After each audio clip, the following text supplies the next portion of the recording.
I told you that one of the wealthiest men in early America, wealthier than many white men of his time, was formerly an enslaved African American. His name was James Forten, and his story is one of courage, brilliance, and determination. Today, we're diving into the remarkable life of James Forten, a man who not only built a fortune, but also used his wealth to fight for freedom and equality. James Forten was born in 1776 in Philadelphia, the very year America declared its independence. But that promise of freedom for all didn't extend to people who looked like him. He was born free, but his life was far from easy. His father, Thomas, a free black man, died when James was only 7 years old, and his mother then struggled to provide for the family. And a young James had to start work at a very early age. By 9, he was working alongside his mother at a sail-making shop. But James had a spark, an intelligence, and a drive that set him apart. He had attended a Quaker school for African American children,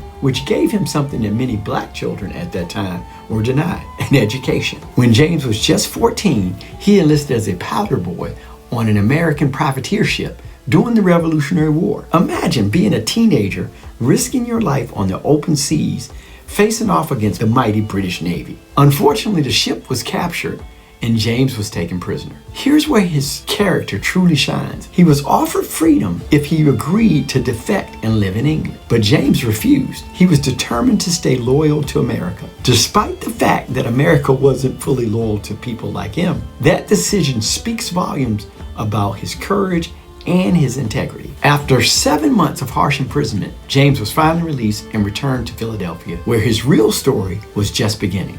Back in Philadelphia, James went back to the sail-making shop that he once worked at as a child. The owner, Robert Bridges, recognized James' intelligence, his work ethic, his leadership skills, and over time, Bridges entrusted James with more responsibility. By the time Bridges retired, he sold the entire sail-making business to James Forten. Think about that for a moment. In the late 1700s, as a black man, he owned a major sail-making company in Philadelphia, one of the busiest port cities in America. James didn't just survive, he thrived. He revolutionized sail-making with new designs that made ships faster and more efficient. His business boomed and he employed over 40 workers, both black and white. He then committed to paying fair wages and hired African Americans at a time when job opportunities were severely limited for them. By the early 1800s, James Forten had become one of the wealthiest men in Philadelphia, with an estimated fortune over $100,000 that would be millions in today's money. But here's what made James truly extraordinary. He didn't hoard his wealth, he used it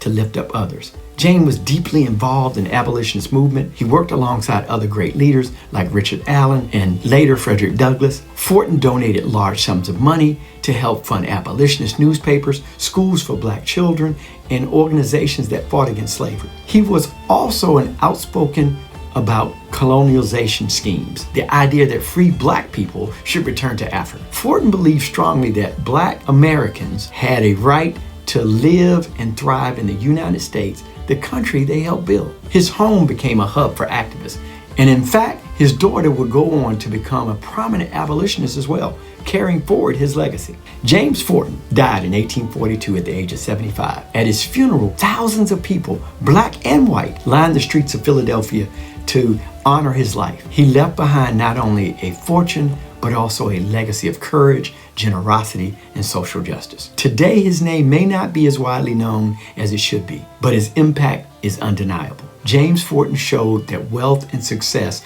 are not just about personal gain, they're about using what you have to create change and open doors for others. So the next time someone tells you that an African American in early America had no power or influence, remember James Forten. His story is proof that resilience, intelligence, and faith in justice can break barriers, even in the midst of unlikely times. So what do you think about James Forten's story? Should this name be taught alongside the founding fathers? Let me know your thoughts in the comments below, and let me know if you enjoyed this video. Like, subscribe, and share, and I'll do more to tell you about more great people like James Forten. God bless.